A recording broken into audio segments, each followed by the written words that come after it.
Thank you, Mr. Speaker.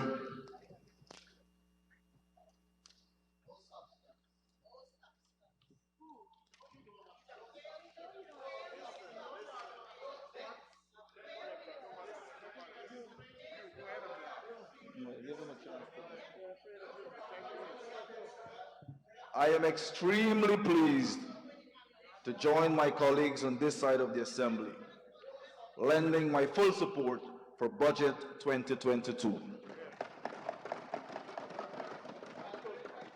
Mr. Speaker,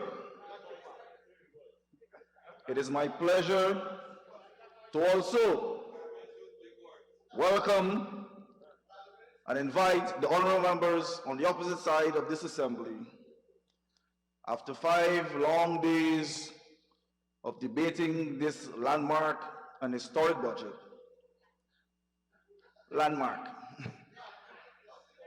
to give their unwavering support to Budget 2022. The people's budget, a budget that is people-centered and people-driven. Mr. Speaker, this budget is the largest budget in our nation's post-independent history, a culmination of the solid leadership provided by successive People's Progressive Party civic administration since taking office in 1992. The only party that is pro-people, the only party that is consistent in practicing democratic rule, the only party that is consistent in practicing good governance, and more importantly, the only party that has consistently transformed the lives of the people of this great nation of ours.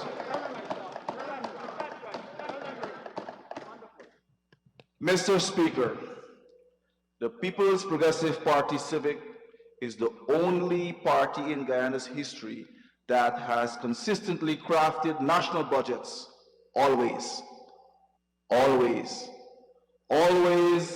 putting the people of Guyana first and improving their lives in ways that matter most.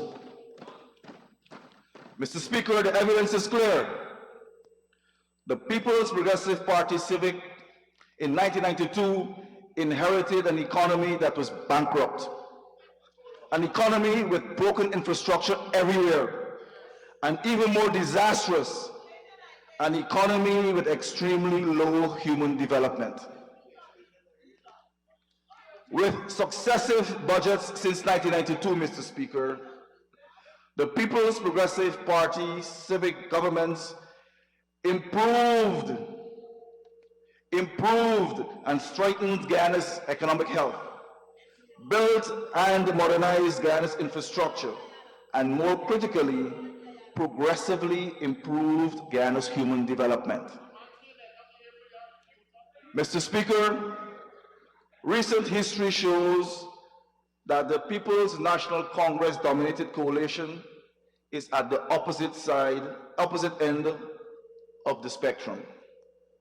Recall the budgets of the coalition between 2015 and 2018, all of which were pro-Congress place, pro-friends, and pro-family. National budgets that were economically extractive, repressive, and counter to economic and social development in Guyana. Mr. Speaker, these were national budgets that were designed to take us back to the dark and scary days of regression of the 1970s, 1980s, and the early 1990s. Mr. Speaker, it is very clear. The PNC-dominated coalition has never and will never craft or design a national budget putting the well-being of the hard-working and dedicated citizens of this country first. Mr. Speaker, the people have spoken at the 2020 polls. The People's Progressive Party Civic has a solid mandate from the electorate to lead the transformation and the modernization of this economy. And Budget 2022 has been meticulously crafted to achieve this. Mr. Speaker, we have had the privilege of hearing the Honorable Dr. Ashley Singh, Senior Minister of Finance, during the 36th sitting of the 12th Parliament, outlining the People's Progressive Party Civic Government's budget for 2022. Thank you very much.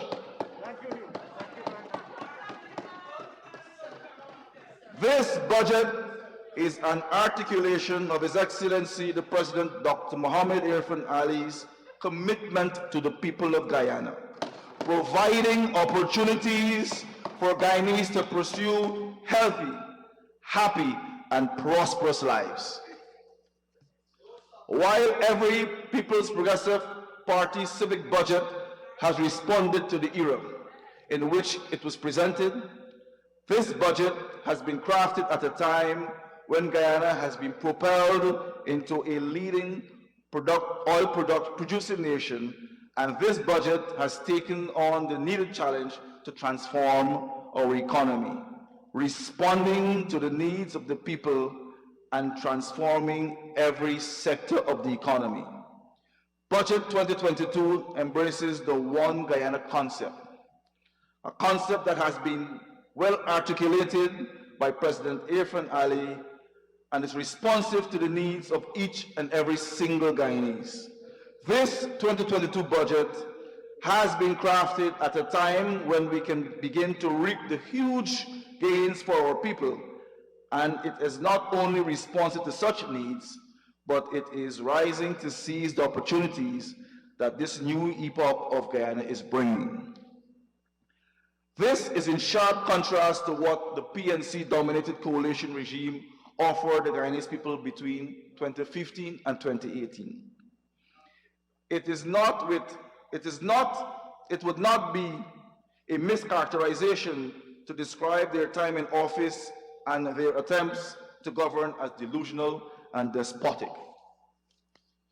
Economic development under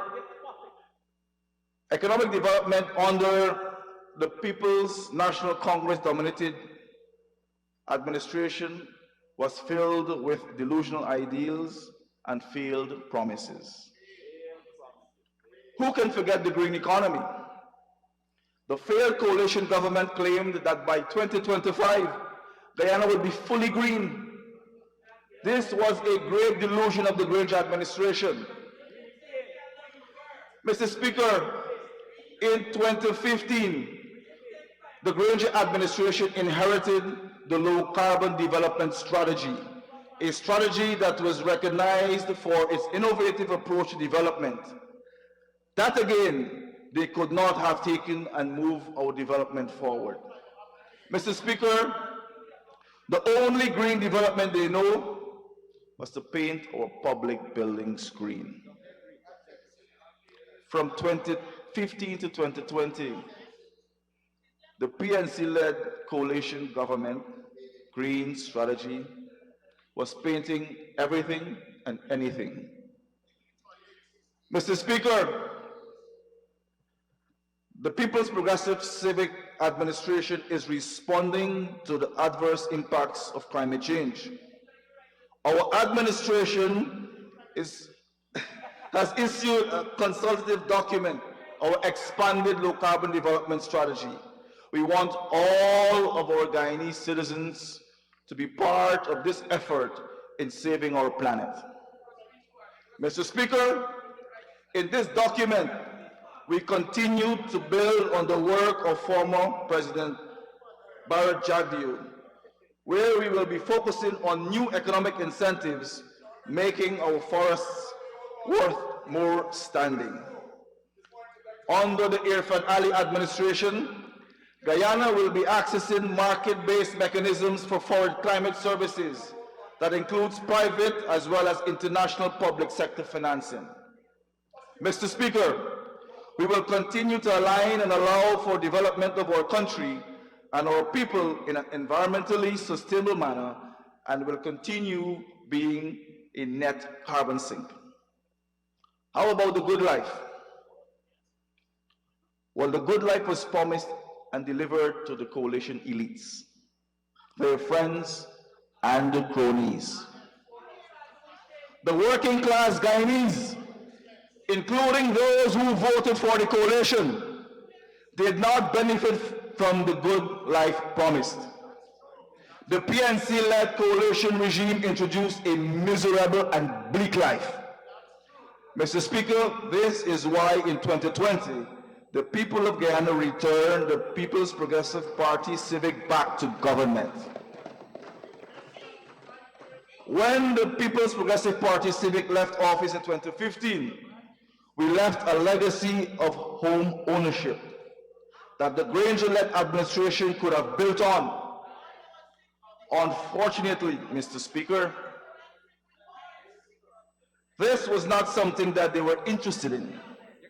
The PNC has never in its history displayed interest in helping the ordinary Guyanese people. Mr. Speaker, this is fundamental. Home ownership creates housing security, allows our people to build equity, and families to build their net worth. Net worth which is intergenerational. Mr. Speaker, what I'm saying here is known all over the world. Yet, the hugely incompetent PNC, they refuse to offer basic housing security to Guyanese. Instead of providing housing development, instead of recognizing that developing housing allows for opening up more and more areas for urbanization across Guyana, the PNC elites enjoy speaking about an abundance of land, but in reality are devoid of creative and developmental vision. Mr. Speaker, the People's Progressive Party Civic Administration is the only party committed to delivering development, betterment, and advancement that the people of Guyana deserve. The People's Progressive Party Civic returned to office and fulfilled its promise to the Guyanese people. Our manifesto promised to build on the past record and continue to provide housing to the Guyanese people. Mr. Speaker, as my honorable colleague, Minister of Housing, will speak on, we have succeeded in this task.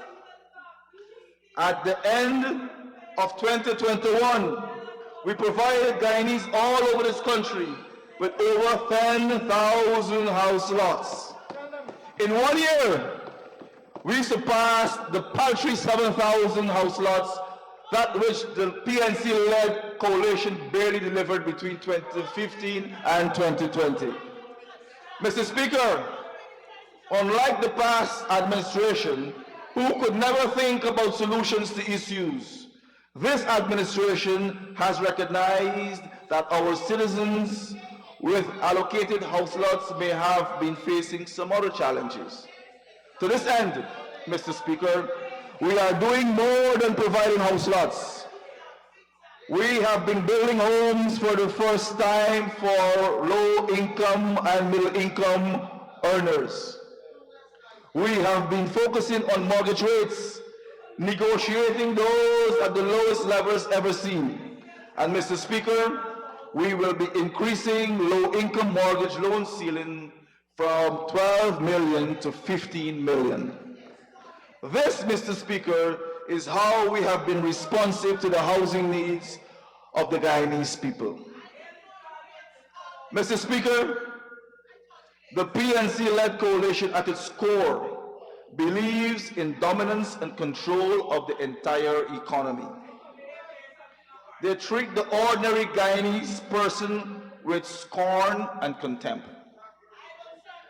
Their time in office shows that instead of providing the good life,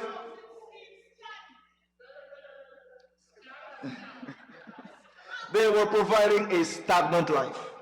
Yes, the coalition was all about overregulation of our freedoms and burdensome taxes. The coalition never seemed to understand that by extracting taxes from Guyanese private sector and the citizens, as a country, we were being taxed into economic despair. Mr. Speaker, this is exactly why under the coalition government, the ministers did not visit communities across this country. They stayed in their posh offices and enjoyed a lavish social life at the expense of the taxpayer. Absolutely no representation was provided to the citizens of Guyana. Mr. Speaker, since the People's Progressive Civic Administration assumed office in 2020, the President and ministers have been taking government to the people on a regular and consistent basis. Mr. Speaker, in fact, I have visited Linden and Region 10 more often in 18 months than the former President Granger and his cabinet combined visits across Guyana between 2015 and 2020. Mr. Speaker, the coalition abandoned the people of Linden and Region 10. The people of Linden and Region 10 benefit from better living standards and regional development under a PPPC government. That is a fact.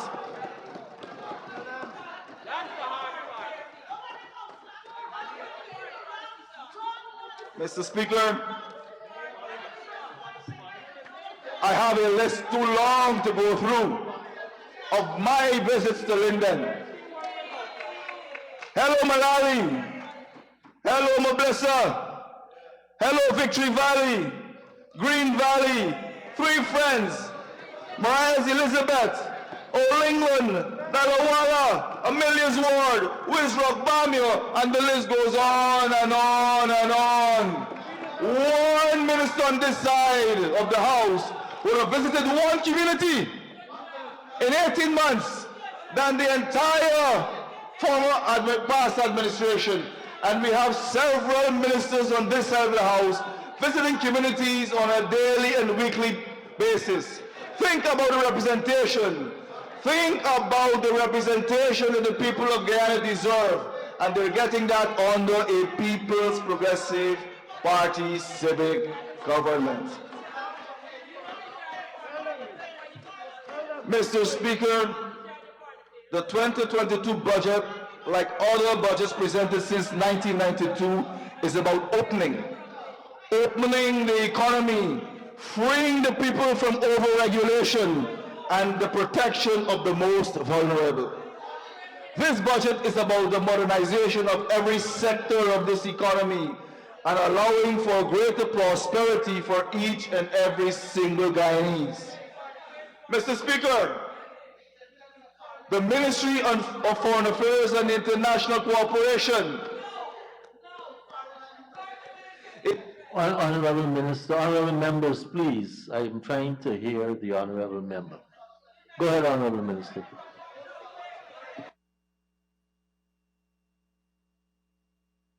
Mr. Speaker, the Ministry of Foreign Affairs and International Cooperation is essential to the President's vision for a 21st century Guyana. More than $6 million has been allocated to the Foreign Ministry in Budget 2022, aiding the continuity and bolstering of the advancement of Guyana's foreign policy initiatives and priorities. Mr. Speaker, we live in a time of unprecedented change. The COVID-19 pandemic, climate change, and migration are just a few challenges that have impacted both the world and our country in recent years.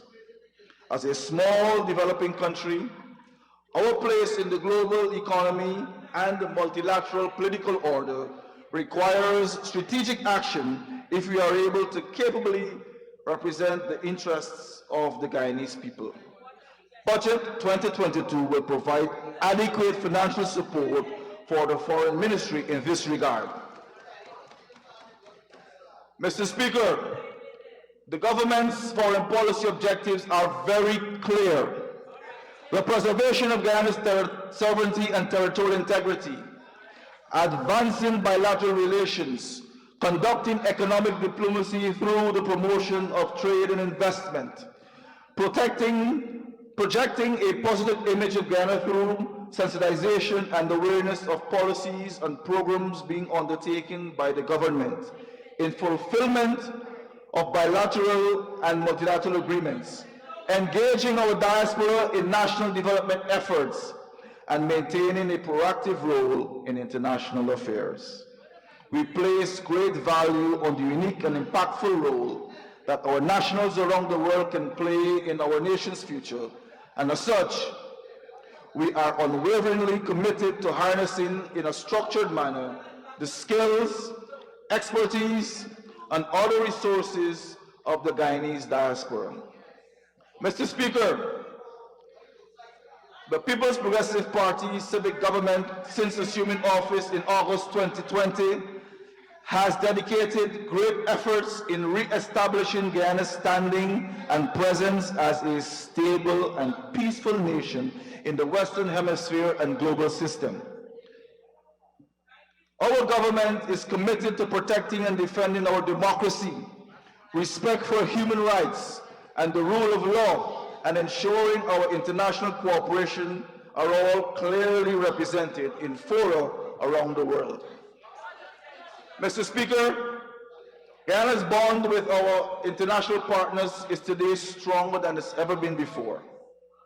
I recall the Honorable Member, Ms. Desir, in her presentation, mentioned that the PNC government, and this is according to her, punched above its weight in international system. For clarity, Mr. Speaker, that is during the period when the PNC government ruined this economy, the entire economy.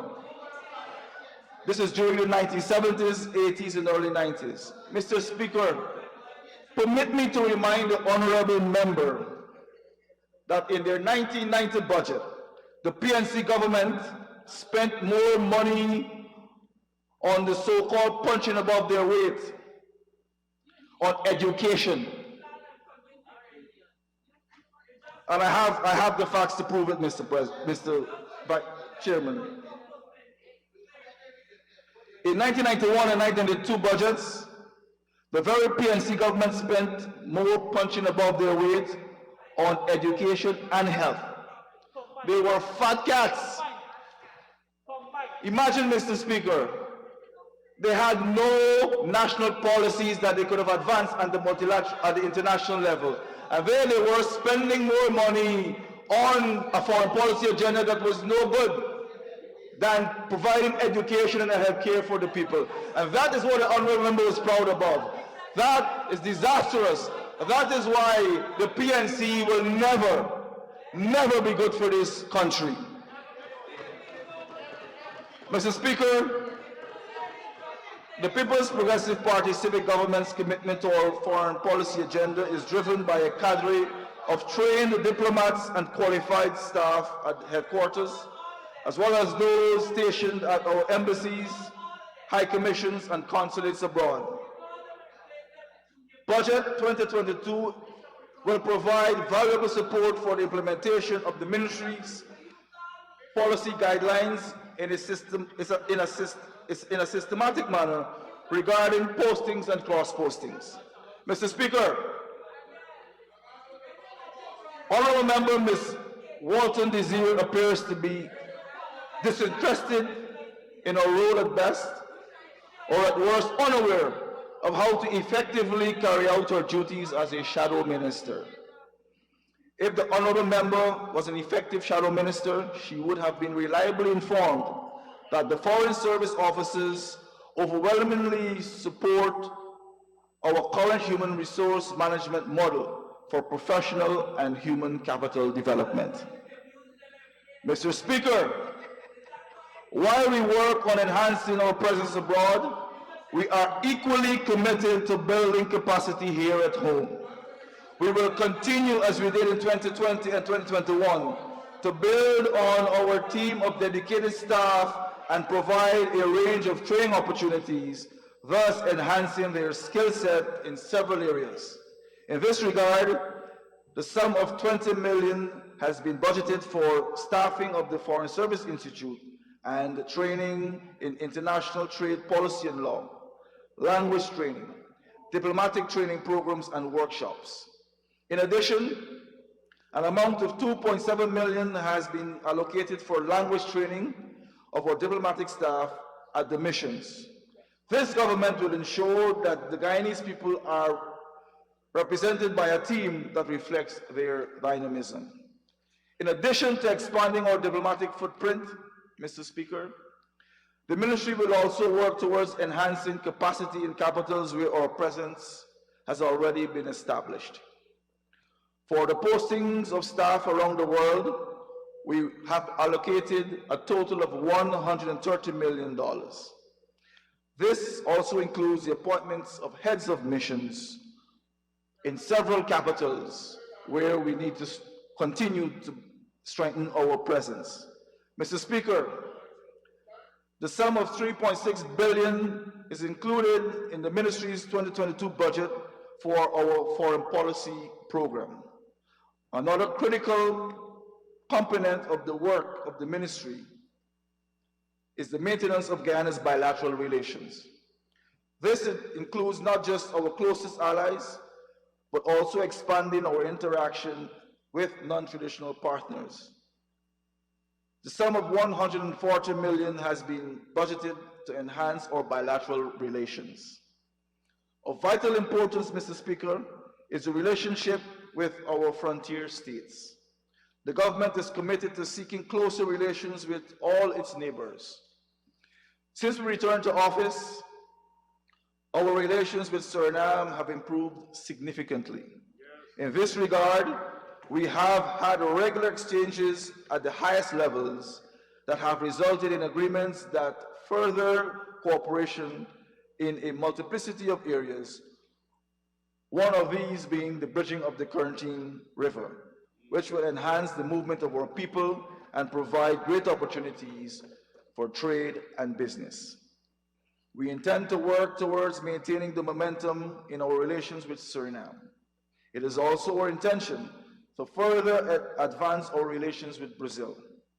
Our commitment to closer relations with our neighbors is aptly demonstrated by the recently concluded trilateral summit involving President Ali and his Surinamese and Brazilian counterparts. Mr. Speaker, we will not rest in our efforts to preserve our sovereignty and territorial integrity. Following the ICJ ruling on the jurisdiction in the case on the Guyana-Venezuela controversy, we have been putting all of our efforts in preparing to submit our memorial on the merits of our case by March 8th this year. Equally, we will continue to be a responsible member of the international community, enhancing our profile at the regional and bilateral levels. In 2021, we will be able to negotiate and conclude a number of bilateral cooperation agreements in areas including education, technical and scientific cooperation, security and defense, petroleum, investment, and air services. The ministry will, in the months ahead, continue to propose, negotiate, and conclude bilateral agreements that will produce benefits for our country. Mr. Speaker, I believe that the budget put forward by the Honorable Senior Minister with responsibility for finance has adequate allocations to ensure that we will carry out all of the ministry's activities. We have earmarked the sum of $110 million for the opening of a mission in the UAE and also to have a presence in the joint CARICOM mission in Nairobi, Kenya. Over the past year, Guyana was honored to host several visiting high-ranking government officials, thereby facilitating discussions on important developmental issues. These included an August 2021 visit by the President of Suriname, and a December 2021 visit by the Vice President of the Republic of Ghana.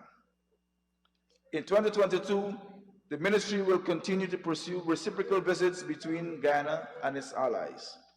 These include high-level visits to the UAE, Saudi Arabia, and Morocco, along with follow-up discussions and exchange visits with Antigua and Barbuda, Barbados, St. Lucia, Trinidad and Tobago, and Colombia to enhance our bilateral relationships. Honorable Minister, to enhance this presentation, you'll need an extension.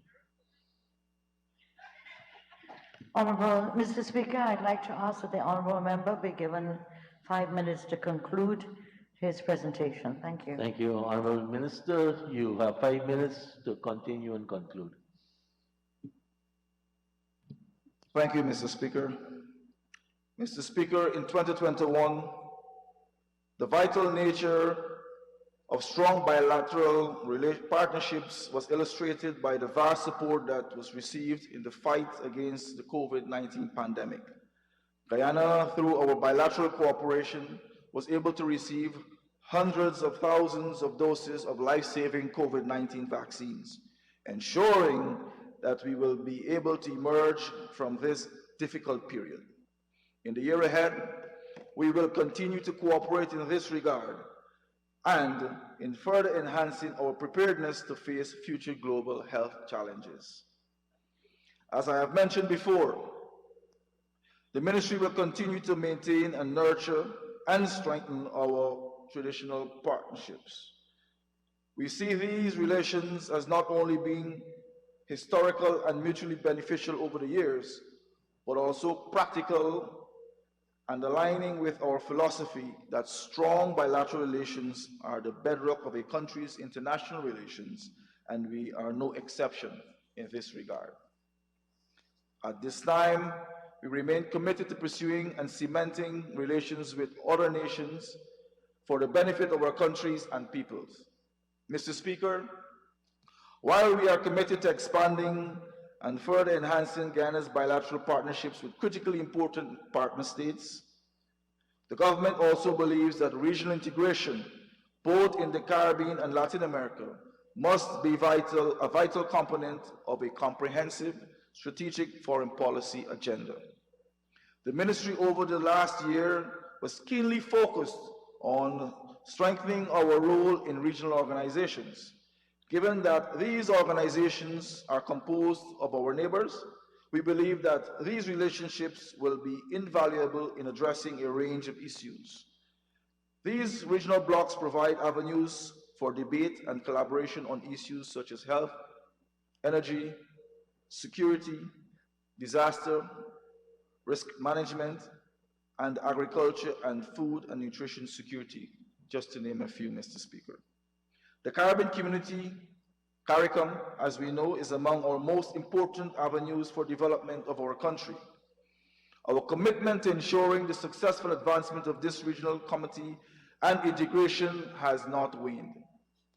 The government will focus on deepening relations with member states of the Caribbean community, and we will continue in 2022 to give priority to expanding trade, maintaining our commitments to CARICOM, and accessing new markets, ensuring that external trade negotiations rebound to the benefit of the country and people.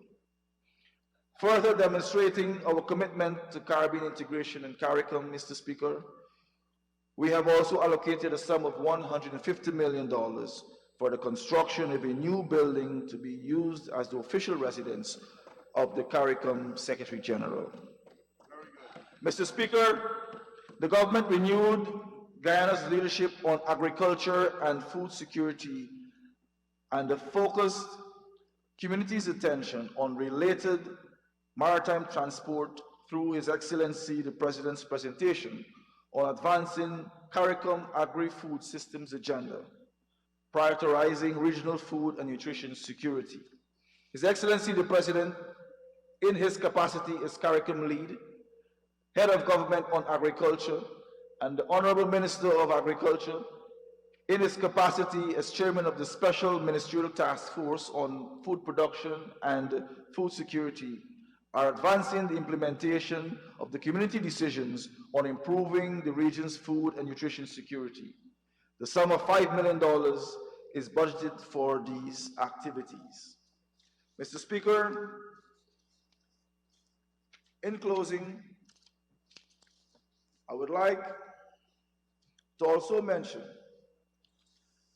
that this year we will be launching our campaign for our non-permanent seat on the United Nations Security Council for the period 2024-2025, and a sufficient allocation of $5 million was allocated to this initiative.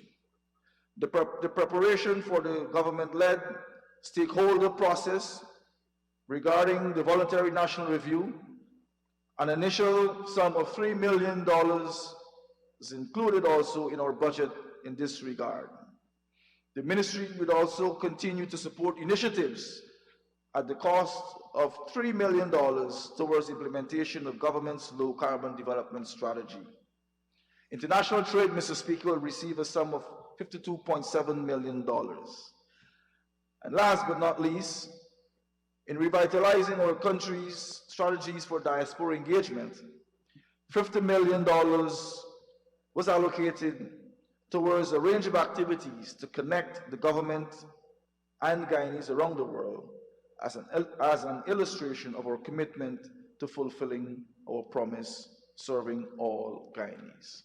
With these few words, Mr. Speaker, I would like to once again thank the Senior Minister of Finance for his hard work and stewardship in preparing and presenting Budget 2022, a budget that is for the people, a budget that is people-centered, people-focused, and people-driven.